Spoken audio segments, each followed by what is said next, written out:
Okay, with the help of Hashem, today jointly together, we're going to do our best effort to try and learn Masechtas Chaf, Masechtas Daf Chaf. Can we start that over again? Let's start it over. All right. Yeah. With the help of Hashem, today we are going to be learning Daf Chaf, Masechtas Shabbos. We're going to conclude first parak, and we're going to start the beginning of the second parak, which is Bamei Madlikin.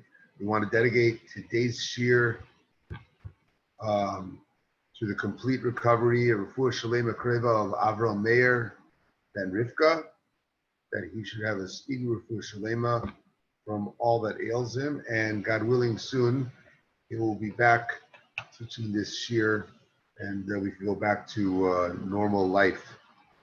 Okay, Amen. Starting off, starting where we left on Daf Yud Tes Amud Beis from the Mishnah. Okay, Ein tzolin basar batzal beitza. You can't roast meat, onions, or eggs on Friday, ella kedei sheyitzaylu b'bayyon, unless there's enough time to complete the roasting while it's still daytime, meaning before Shabbos comes in. Ein noistim pas latanurim chashecha. We can't place bread in an oven right before Shabbos, right before nightfall. V'lecharora agabi gechalim. Nor can you put this biscuit. That's the way he translated it here, but it's whatever, another type of bread that goes directly on top of the coals. Ela kedei sheyikramu. I think the Persians call it sangak bread. That's the bread that goes directly on the coals. Ela kedei sheyikramu honel mibayyon. Unless there's enough time for the surface of the bread to crust up before Shabbos starts. Rabbi Eliezer says, kedei sheyikram hatachton shelo. We need enough time for the bottom of it to crust up. Now, just to be clear, we don't know at this point in the Mishnah really what is the top, what is the bottom, what's the difference. Is Rabbi Eliezer being more chomer? Is he being more makel? And this is discussed in the Gemara. So, just in regards to what we just mentioned, the issue that we're talking about in the Mishnah is the concern that maybe you're going to stoke the coals. And if you stoke the coals to do it so that it will cook faster, you would be over in Isser Da'iraisa. So as a result, there's a fence that they put that the only way you can use an oven where you're cooking is either if you move the coals all the way to one side, or you cover the coals with ash. Practically, that is what we do today in our kitchens and in our when we prepare food for Shabbos. We use something called a blech, and this blech gives us the ability to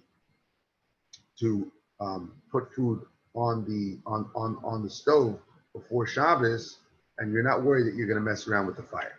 Okay. Mishal shalin esapesach matanur im chashecha. We can lower the Pesach, the carbon Pesach, into the oven. Remember, the carbon Pesach was a lamb that was cooked whole. Okay, so it says even though we just learned that you can't Friday before Shabbos, but if Erev Pesach is a Friday and all the Jews need to do their carbon Pesach to eat it that night, so they are able to do it, even if they're putting it in to roast right before Shabbos, and it's going to be roasting on Shabbos. So, how we get away with this? We'll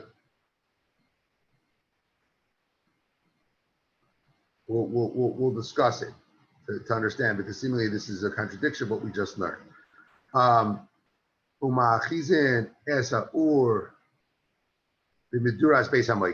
Similarly, we say that the Kohanim who were doing avoid in the Beis Hamikdash, they're allowed to light the bonfire in the Beis Hamikdash was called the fire chamber. It was a big room that had a fire in the middle of it. I don't know if you remember when we learned named, I forget which Masechta it was, going through all the different rooms in the Beis Hamikdash. Maybe it was in Midrash. Yeah? Midos. So there's a big room where the Kahanim would go Pasha to warm themselves because they worked in the Beis Hamikdash barefoot, right? Their feet had to touch the marble floor and it was very cold. So they had this room where people would go in to warm up. So over there, the fire would be lit, right before Shabbos, and you didn't have to be worried that maybe they would mess around with it or manipulate it so that it could catch, so that the flames could catch the rest of the wood. But outside the Beis Hamikdash, you can only light a bonfire before Shabbos if there's enough time for most of the fuel to catch fire while it is still daytime. That way you're not worried that you might mess around with it in a way where you're trying to get it to catch. Rabbi Yehuda says in the case of a fire where you're using charcoal, then you could light it before Shabbos. You don't have to worry about it because charcoal, they slowly, once they catch solidly and they don't go out.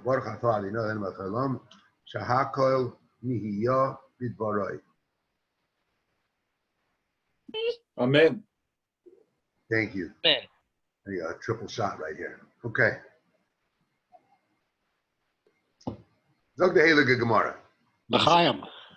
We said in the Mishnah this that you can only roast the eggs and the onions while it's daytime. So it says v'chama. To what degree do these foodstuffs need to be roasted in order for it to be considered roasted, right? So Omar Rabbi Eliezer Omar Rav. Rabbi Lazar says in the name of Rab Kadeshi Tzaylu Mibad Yoim Kamaycha Ben Drusai. It has to be cooked to this level called Michael Ben Drusai. And we talked about this a couple days ago, I think, that this Ben Drusai was a famous bandit. And he used to eat food that was cooked only a third of the way cooked. Or now that is, just to be clear, that's the Michael Ben Drusai is defined by Rashi as a third of the way cooked. The Rambam disagrees. It's a famous machlokes Rashi and Rambam. The Rambam feels it has to be halfway cooked. Okay, just to note, Shulchan Aruch Harav, Alter Rebbe holds like Rashi that it's 1/3 of the way cooked. Okay, I think Lamaisa, we paskin that it is a third, I believe, but it's a big machlokes in Poskim. Another note as it relates to this concept of a third of the way cooked or halfway cooked. How do you define a third of the way cooked? So there's really two approaches. I believe it's the Chazayin Ish holds that you go by the amount of time it takes to cook and you divide it by 3, and that would be a third. So if it takes an hour to cook, 20 minutes, that's a third. Exactly, if you just go by the time, you divide it by the time. Other places can disagree and they say it's not about the time, it's about the quality of the actual cooking. So when you look at a piece of meat or a potato, whatever it might be, let's say the main cooking happens in the beginning, right? And then it gets to a point where then it progresses slower. So then you would look at it, the actual quality of the item, and figure out what is a third of that. It's less exact. It's definitely more subjective, but it's a different opinion as to what is the definition of a third of the cook. Just to know that there are those two positions. Okay. It's Manami. Someone say something? Yaakov? Yeah, sorry, I got kicked off. I'm back on. No. It's Manami. Amar Abasi, Amar Rabbi Yochanan. Kol shuhu k'Michael ben Drusai, ein boy mishum bishul nachra. Any food that is cooked to this extent of Michael ben Drusai, it's not, you no longer have the Isser of Bishul Akum. Now, this is an interesting little nugget that they drop into the Gemara here that's actually quite confusing, because we all know that in our homes, you don't have to cook it a third in order for us to get rid of the issue of akum. You just have to turn on the fire. Even for the Sfardim, who hold turning on the fire is not enough, all you have to do is put the meat onto the grill or put the schnitzel into the frying pan. You don't actually have to cook it a third of the way.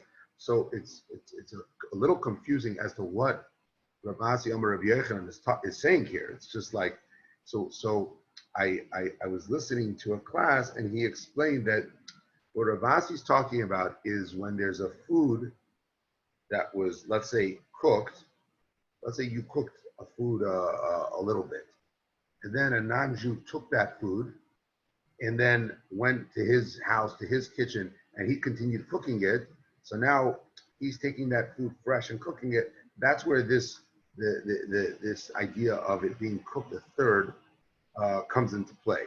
Because if it's just regular, you're making food in your house, you could turn on the fire and then your housekeeper who's not Jewish could do the rest of the cooking, no problem. But in a case where a food is gonna be cooked in your house and then the non-Jew's taking it to their house or to another place, let's say, and then they're gonna continue cooking it. So it's almost like it's a new process there. So in that case, if you had already cooked it a third of the way, then even if the non-Jew takes it and does further cooking, cooks it the rest of the way, it's no longer an issue. Okay, moving forward. Tanya, it was taught in the Brisa. Hananya, this is the famous Hananya. He's the one that holds Koshu Kamichael ben Jusoi Mutter lahashoisai al gabe kira. He's the one that says that once it's cooked to this level of Michael ben Jusoi, so now you're allowed to keep it on top of the kira. The kira, let's call it like a stove. It's like the top of an oven. The kira were these cylindrical ovens that they used in those days. Even though this is the term grufa ukatuma. Grufa means shovel, and ketuma means banked, and that's what we were talking about when it was covered with the ashes, right? This was when you swept out the coals of the oven, you pushed all the way to the side, so then you would no longer have the fear that you're going to stoke the coals, right? And this, by the way, in modern day times, that I mentioned before, this is what we do with a blech. Okay, we said don't put the bread in the oven unless there's enough time for it to get crusted. And then Rabbi Lazar said the bottom has to crust up. So they asked the question, what is it talking about the bottom? What's the bottom? Is that the part that's against the wall? Or does that mean the bottom is the surface that's facing the fire? Just to give you guys a picture, we're not talking about an oven like we have in our homes, in our kitchens. This is like if you ever seen the Israeli restaurants where they make laffa bread, right? There's like a round oven, and they throw the dough against the wall. The dough. Oh, go ahead. The dough sticks to the wall of the oven.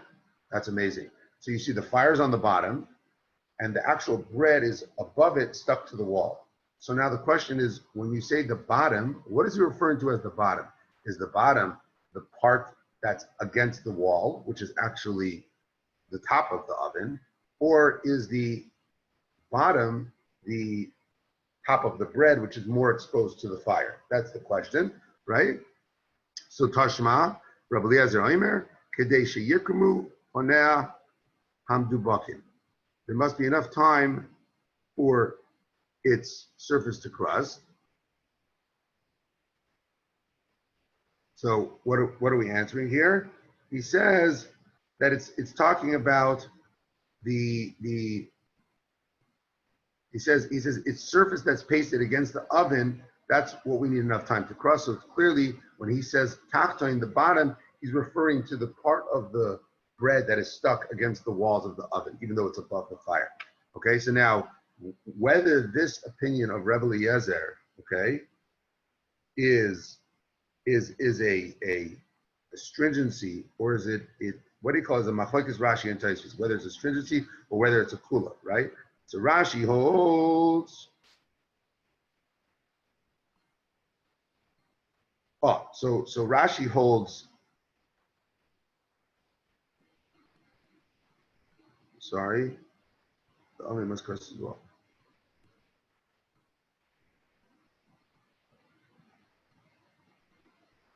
So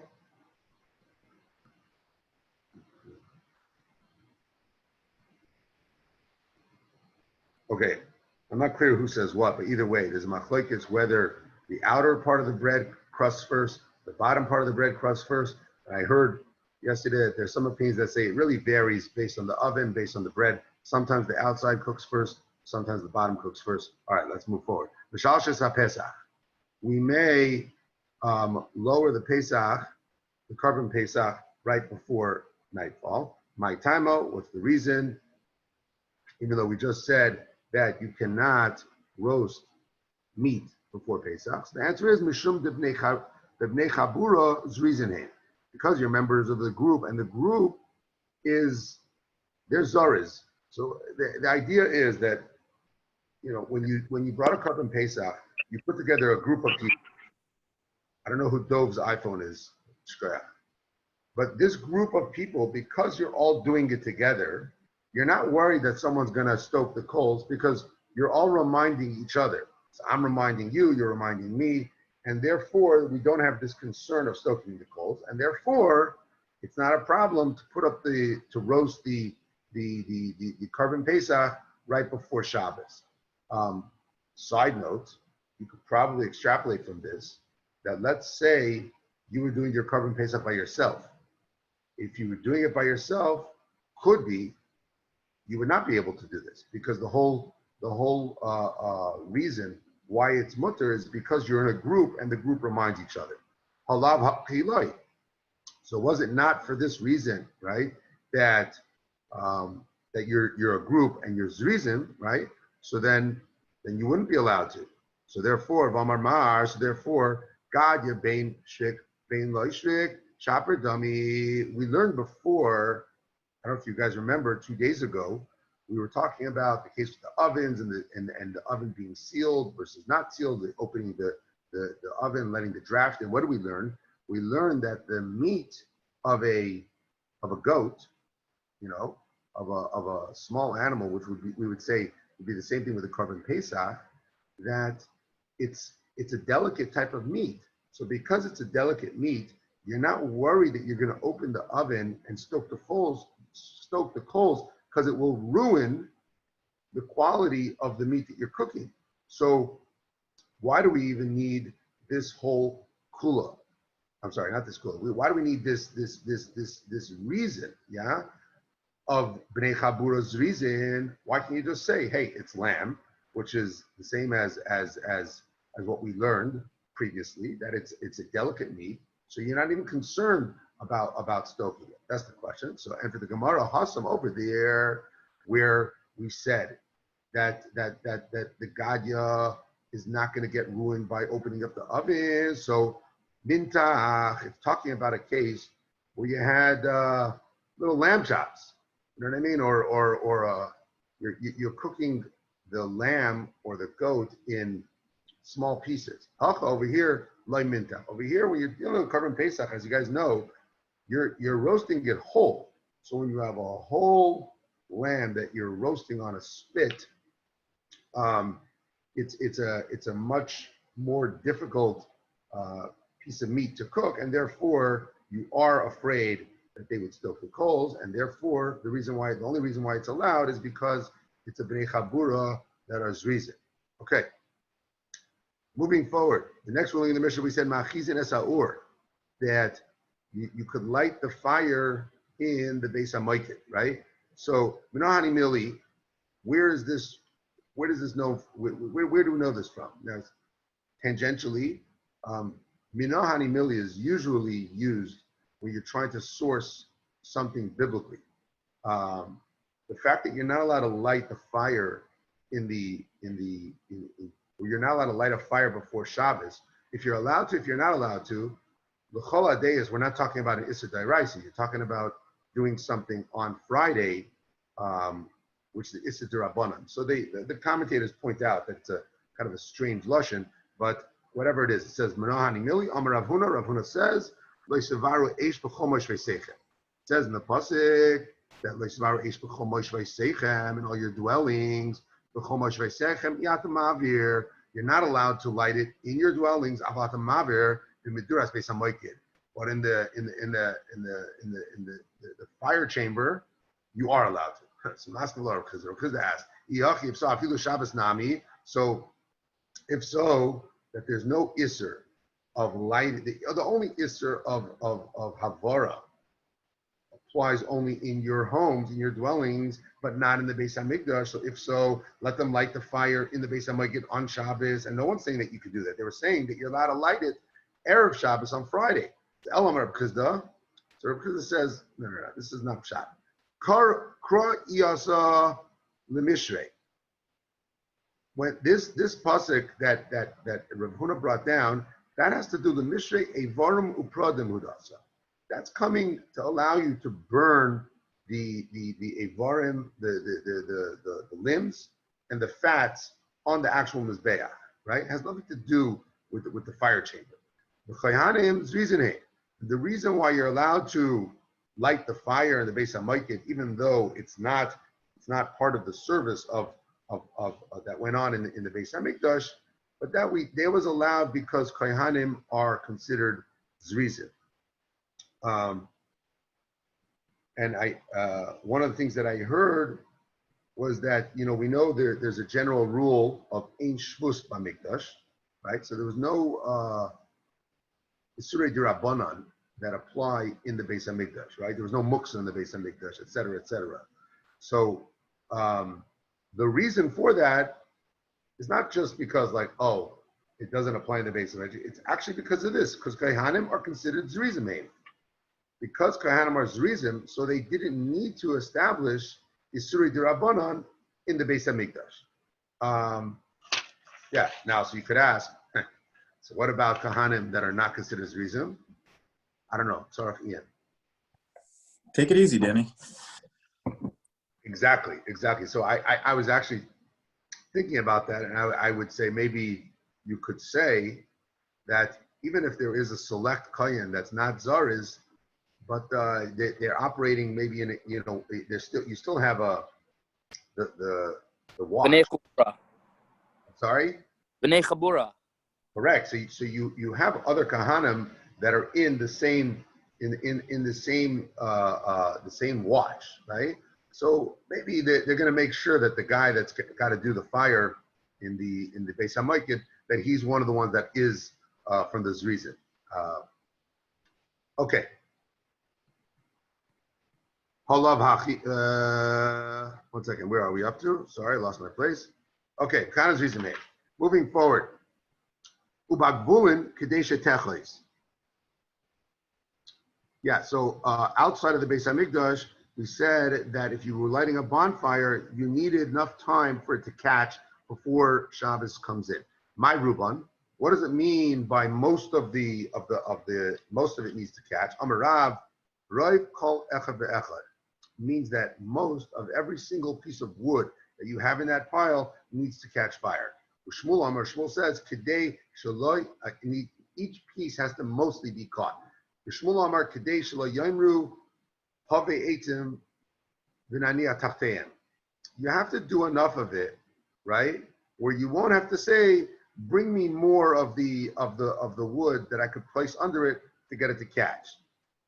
So the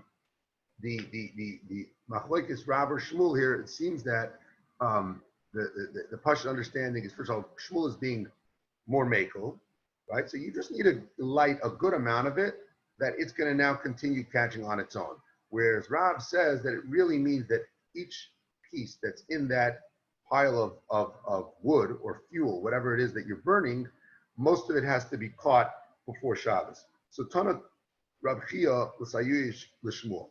Rav Chia taught a brisa which is l'sayuye l'shmuel, which is a support of Shmuel. Now I'm just going to point out that this is also somewhat of a strange a strange wording, a strange situation that Reb Chia is teaching a brisa to support Shmuel. We all know Reb Chia was the kind of like the end of the line of the Tanoim, the beginning of the Amoraim. Shmuel, who's from the early Amoraim, it doesn't seem very possible that Reb Chia and Shmuel ever met, because Shmuel lived in Bavel and Reb Chia lived in Eretz Yisrael.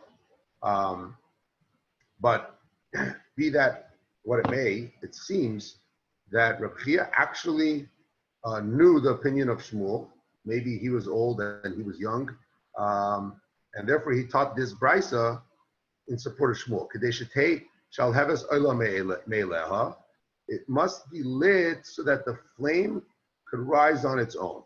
So it's the same. It's exactly what Shmuel says, that it just needs to be shall heves oila yidei davar acher, and not that it should have to catch on through the help or the manipulation of something else, which really seems exactly like what Shmuel's saying, is you just have to light sufficient, enough fuel that it's now going to catch on its own, and then you're good. Eitechidi, regarding a single piece of wood, how would you define roiv? So Rav Amar, roiv avyoy. The fire must penetrate most of the thickness before Shabbos. So if you have a log of wood that's 3 inches thick, it has to penetrate majority of that 3 inches, at least 1.5. So you need a little more than 3/4 from each side. I'm not necessarily, Omer, you could correct my math, but it has to go through most of the thickness. It's a higher level of the amount that needs to be burned before Shabbos. V'amri law and others say no. His opinion was b'rayv hekefoi, that it just must catch the outside, the circumference. As long as most of the outside is caught, you're good. Amar Papa says, Hilkach, therefore, be in a roiv avyoy, ubi in a roiv hekefoi. Papa's here. There's 2 opinions. He says, you know what? You need both. You need the thickness and you need the circumference on the outside. So, kitanoi, maybe this issue is that we're talking about is actually a machlokes tanoim. Reb Chia, see here we're quoting Reb Chia, and we're mentioning him as a Tana and as a disputant of another Tana. What does he say? Kadeshi yishaches ha'etz mimleches ha'uman. A single piece of wood, you could light it on Friday only if there's enough time for the wood to be ruined by the fire for use for the work of a craftsman, meaning it has to be burnt enough that nobody would want to then afterwards buy that wood to use it. Rabbi Yehuda ben Beseira in there, Rabbi Yehuda ben Beseira says, Kadesh Shetayachaz Ba'esh Mishnei Tzedadim. It has to be enough time for the wood to catch from 2 sides. So these lines up with the 2 shitas in Rav, whether it needs most of the thickness or the circumference. Even though there's no proof. So Zeicher Davar, there is a Zeicher, right? Because it says, as Shnei Kitzaisav Achla Ha'esh. It's 2 ends the fire had consumed, but Teichenar, and the inside has been parched. So Hayitzlach Hamlacha, can it still be fit for work? So that is a remez to it. All right. Also, it says the es ha'ach, the fun of Nuvayares. The ach was burning before him. My ach. What's pshat ach? Amar Rav says it means achvana. Shmuel Amar eitzim sheniduklu ba'achvana. So Rav says it means achvana, which we're about to find out what that means. And Shmuel says it means that sticks of wood that are caught. Ba'achvana means like brotherhood. So this is the sheet of Shmuel, that as long as the fuel is close enough that when you light it, it's going to catch, you're good. Ahud Amar Luhu, there was a certain person who said, Man boy achvana, who wants to buy achvana? So Ishtakach Arvasa, it was found out that what did he refer to as achvana? Achvata are willows. So arabais, got it? All right, Amr Huna. Konim ein tzrichim roiv. When you lighting a bonfire of reeds, so you don't need most of them to catch because they're very flammable, and therefore, even if some of them are caught, you're fine. Agadon tzrichim roiv. However, if they're tied together in a bundle where it's denser, right, and it's harder for the flames to catch on, then you do need roiv. It's like, when you build a bonfire at the beach for Lag BaOmer, which is usually put together by the Sephardic members of our community or the Israelis, because they're experts at building bonfires. So you'll notice they always leave space in between the pieces of wood so that the fire can breathe and the fire can catch. So I think this is a similar concept. If the reeds are spread out enough where there's space in between them, so then you don't need most of it to catch before Shabbos because it's highly flammable and the fire will spread. But if it's densely put together and there's not that much room in between for the air and for the fire to penetrate, then you actually need most of it to catch before Shabbos. So like we're going to just go on and give different cases, and just the general concept is if they deem the material or the way the material is positioned as highly flammable, then you don't need roiv before Shabbos, right? And if it's not so highly flammable, then you would need roiv. That's basically what we're talking about here. Okay, so more cases. It says garinin ain't tzrichim roiv. If you had these pits, right, which even when they're loosely put together, they're highly flammable. So then you don't need roiv. But if nesanon the chaysolos tzrichim roiv, if you put them into like a basket, so then now they're all together and they're more dense, so then you would need roiv. Rav Chisda asked, Adarabba, Ipcha Mistabra. It seems that logically it should be just the opposite. Konim midbadron. So if you're talking about reeds that are scattered out, just the opposite. There's a good chance that they're not going to catch if they're not together. So in such a case, you should need roiv before Shabbos. However, agadon mibadron.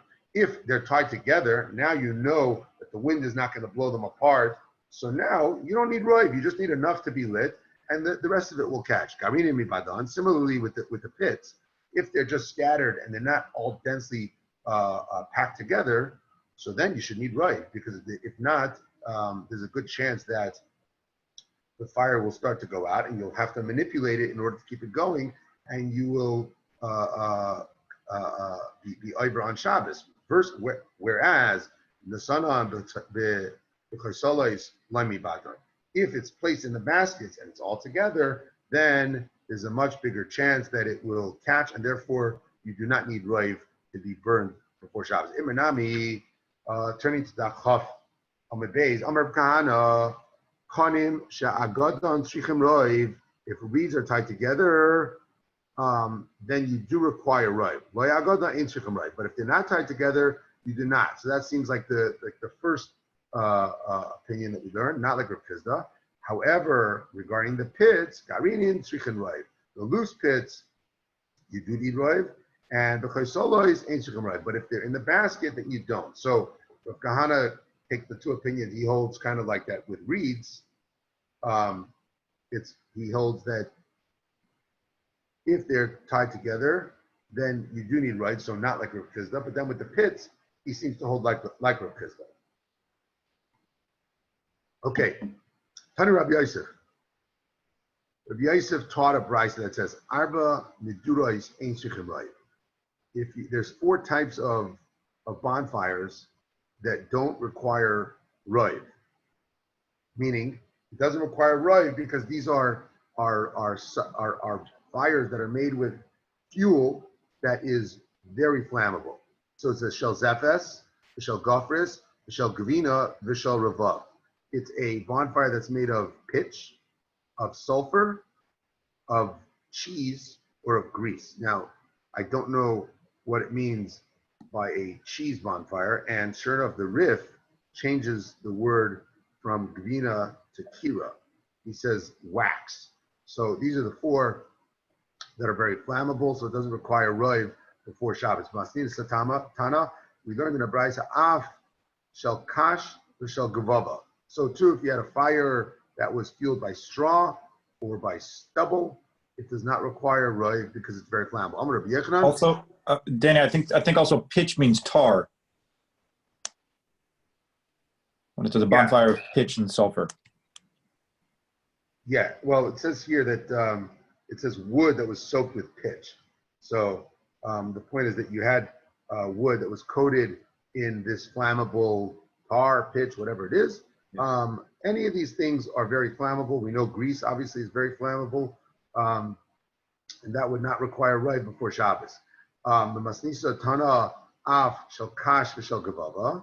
Also, we said straw and stubble. Rabbi Yechanan, eitzim shel bavel ein tzichem roiv. These Babylonian wood does not require roiv because it was very flammable. So, what's this Babylonian wood that you're talking about? If you're talking about the thin strips of wood that were very commonly used in Bavel, sahashta psila. Now, even regarding even regarding wicks. Hold on one sec. If you were talking about the thin strips of wood, so how could he say that roiv is not required? Hashta psila, even if you're using it as a wick. Amar Ula says, Hamadak tzar sheyadak b'roiv hayaytze. Even if you're using it as a wick, Ula says that these thin strips you need roiv to be burned before Shabbos. So how could Rabbi Yochanan say that if you were making a bonfire out of this wood that you do not need roiv? So Amar Elam Rabbi Yosef, he says, no. It's talking about Seicha de Arza. He was talking about the branch of cedar trees, which was also very common in Bavel. And Rami Bar Abba Amar Zaza. He was referring to moss. And with that, Hadron Allah Yitzias HaShabbos. We will return to you, Yitzias HaShabbos, and we're going to start the second perek of Vamem Madlikin. Yes, of course. All right, Doug the Heilige Mishnah. Vamem Madlikin, Vamem Ein Madlikin. With what are we allowed to light Shabbos candles, and with what are we not allowed to light Shabbos candles? So Ein Madlikin Leibeleches. We can't use cedar bast. We're going to use a lot of materials, a lot of names of things that you probably might not know what they are, but just go with it. Okay, the Gemara discusses each of them. Nor with uncarded flax, nor floss silk, nor willow bast, nor desert fiber, nor with sea moss. By the way, side note, it's interesting that the Gemara, it's starting off the parak of Vamem Madlikin with, hey, what are you allowed to use for fuel for Shabbos candles? But it doesn't start off telling you, hey, there's a concept of having to light Shabbos candles. And this is very similar to Masechtas Brachas. How does the Masechtas Brachas start off? It says, Me'emasai Koren Shema Ba'arvis, right? When's the time that you're allowed to say Kriya Shema? Whoa. How about first teach us that you have to say Kriya Shema, and then tell us when the times. Here, why doesn't it teach us that the whole idea that you have to light Shabbos candles? Instead, it's just going right off the bat into what you're allowed to use for the Shabbos candles. Yeah? So, I mean, l'chayra, the answer is that the Mishnah is coming to teach us things that were not known. In terms of lighting Shabbos candles, everybody knew it. This was very well known. So the Mishnah didn't have to state the obvious in this case that there is this idea or this mitzvah to light Shabbos candles. So it goes right into this discussion as to what is allowed to be used as the fuel and what is allowed to be used for the wicks. That's what we started with. And then we're going to move into what can be used for the fuel. All right. So just now, until we're up to, we said you can't use CMOS. We're talking about wicks. Now, the Mishnah switches to talking about fuel, the actual substance that's being consumed, that's being burned. You can't use pitch, which Omri says same as tar. B'shaiva, nor wax. B'shemen kick, nor with kick oil. B'shemen streifa, nor with oil that must be burned. Aliyah, you can't use the fat of the tail of a sheep's tail. Nor with beef tallow. Chalev normally translates as the suet, but whatever the case is, it's fat from an animal. So Nachum Hamadi Omer Madlikin b'chalev mevushel. This guy Nachum, he said that you could use chalev if it was boiled. Chacham say ein mevushel, echad mevushel, echad she'ein mevushel, ein madlikin boy. You can never use fat as a fuel for your Shabbos candles. Okay, Zag the Gemara lechesh. What's lechesh? Shechet arza. It's the bark of a cedar tree. So now shechet arza eitz ba'almahu. Bark of a cedar tree, it's regular wood. So obviously you're not going to use wood as a wick for your candles. It doesn't even make sense. How could you do it? So, after the Gemara, ba'amronisa isbe. It's not talking about the bark, the wood substance of the bark, but actually if you peel off the bark, on the inside of it is this like woolly substance, and that's what it's talking about that you're not allowed to use as wicks. Nor with chaysen. Rabbi Yosef, ne'oires shel pishtan. This is talking about the toe of flax. So when they combed out the flax would take the long strands of flax and use it to make linen, okay? And there was these short fibers that were kind of left over. So those short fibers are not suitable to be used as wicks. Amalei Abaye. Abaye said to his Rebbe, Rabbi Yosef, it says that there was the strong shall become like the Ne'ires. So this seems that Chosen and Ne'ires are two separate things, not the same. Elamar Abaye says, Kitana Dayek Nafitz, that the Chosen refers to flax whose the stems have been beaten, but has not been combed yet. Okay. V'lo b'kolach, nor shall you make wicks with something called kolach. So Amar Shmuel says, Shaltinu l'chol l'choise yama v'imrla kulka shmei. I asked the sailors, right, what is this stuff called kolach? And they told me that it's called kolcha. Amar gushkara. He says kolach is the same as floss silk. Ravin v'Abaye haviyas v'kamev Rabbana Nechemia achua d'reish galusa. You had Ravin and Abaye, and they were sitting in front of Rabbana Nechemia, who was the brother of the Reish Galusa. Okay, so Chazye Hava Ladesh Nitaxa. They saw he was wearing a silk garment. So Amalei Ravin Labaya, Ravin said Abaya, Hainu Kolach Titnan. This is the kolach that we learned in the Mishnah. This silk clothing. That's what we learned in the Mishnah. So Amalei Abaya said to him, Anan Shira Paradna Karinale. We call it Peranda silk. So the Peranda silk is this kolach that is mentioned in the Mishnah. Meisvei. So then they asked, based on what it says in a brisa, Hashiroim v'hakolach v'asirikin chayavim b'tzitzis. It's talking about all these different types of garments that are chayav in tzitzis, right? If you have a four-cornered garment that's made of silk or kolach or corded silk. So what do we see over here? We see that it's referring to kolach as its own item, and it's referring to silk as its own item. So it's clearly not the same as that silk garment that was being worn by the brother of the Reish Galusa. So Yufta the Rav and Yufta. The Gemara says, yeah, you're right. Slugged him up. He's incorrect. That's not what it was talking about. Side note, we're talking about tzitzis. So we all know that there are different opinions as it relates to tzitzis in terms of what type of beged, what type of material is chayiv in tzitzis. There is an opinion that only tzemer or pishtan are chayiv in tzitzis, so only wool or linen, which is why many of us are makpid to wear woolen tzitzis, right? Woolen tzitzis because it's almost temer pisha. That said, there's another opinion, which seems to be what's being brought down here, which is that even cotton tzitzis are good, even the mesh tzitzis are good, and so that those are the two opinions as to whether tzitzis can be made from any garment.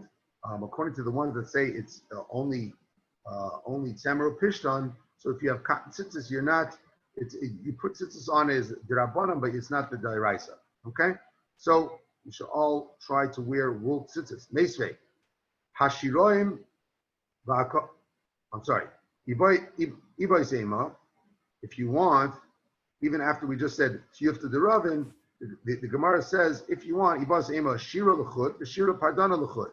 That actually there's two types of silk. There's regular silk, and then there's pardana silk. So in fact, you could say that Ravin was not wrong, that kolach is a different type of silk, okay? All right, moving forward, the Gemara, it says, nor with idoin bast. So, achavina, this refers to, as we mentioned, the woolly substance that's found between the bark and the wood of the tree. If you peel off the bark, there's this woolly stuff underneath it. Ravin v'Abaye, another story of Ravin and Abaye. Seems like Ravin was kind of like maybe a nature guru. You know, he had a lot of general Wikipedia knowledge. So Ravin v'Abaye havu ka'ozlu bepakta tamrurisa. Okay, so they were walking through this Tamrurisa Valley. So Chazinu Lahanu Arvasa, they saw some Arabish trees. So Amr Le Rabin Abaya, Rabin said Abaya, Hainu Idon Ditanan. This is the willow tree that we learned about in the Mishnah. Amr Le Abaya, Abaya said to Rabin, he ate almost, it's just a regular tree. What are you talking about? So he says, no. This is the tree that they're talking about making the wicks from. And he showed him how he ate, he says, Kolaf. He peeled off some bark. He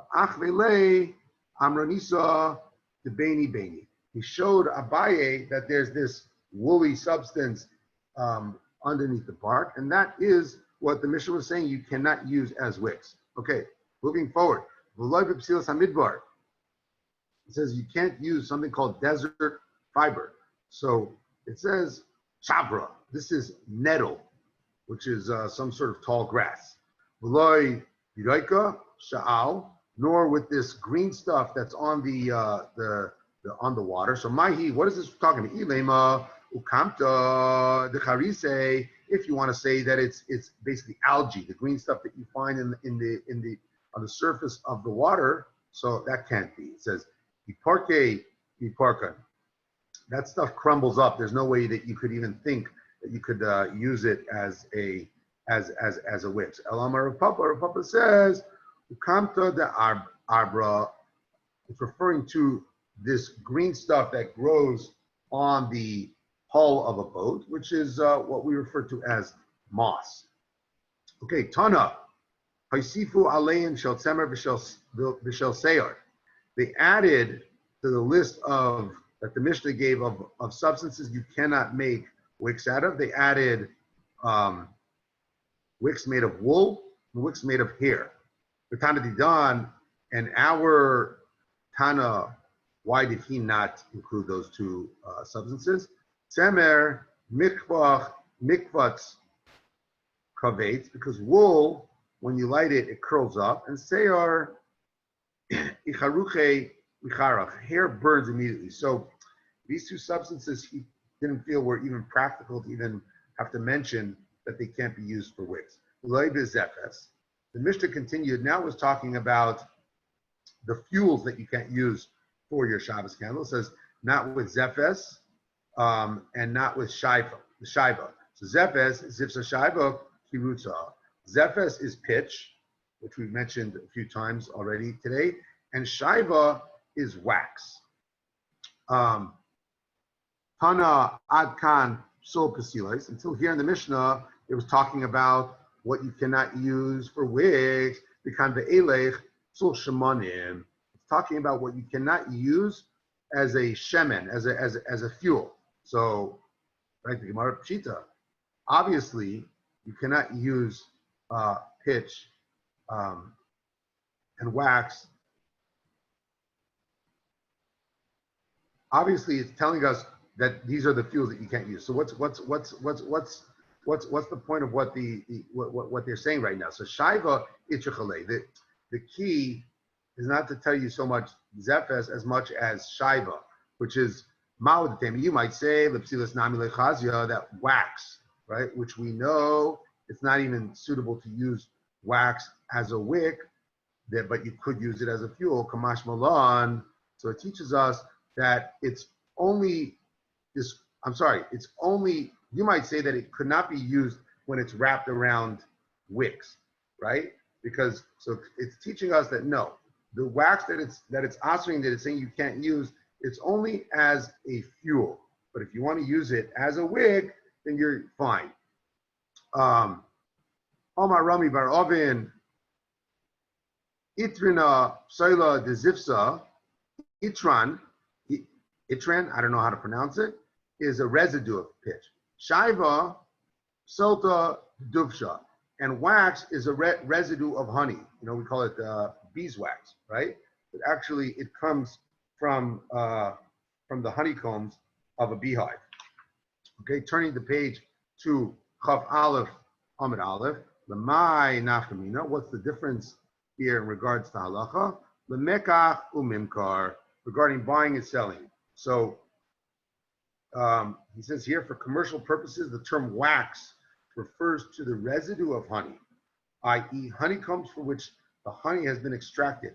Hence, if one contracts to sell wax, he need provide only such residue, and the buyer cannot demand it further processing. That is the end of today's shiur. We will pick up tomorrow, God willing, with Rabbi Z teaching us in good health. Thank you, Danny. Gaval. Amen. Shkach, Danny. Yom Tov. Mamish. Wait, Danny.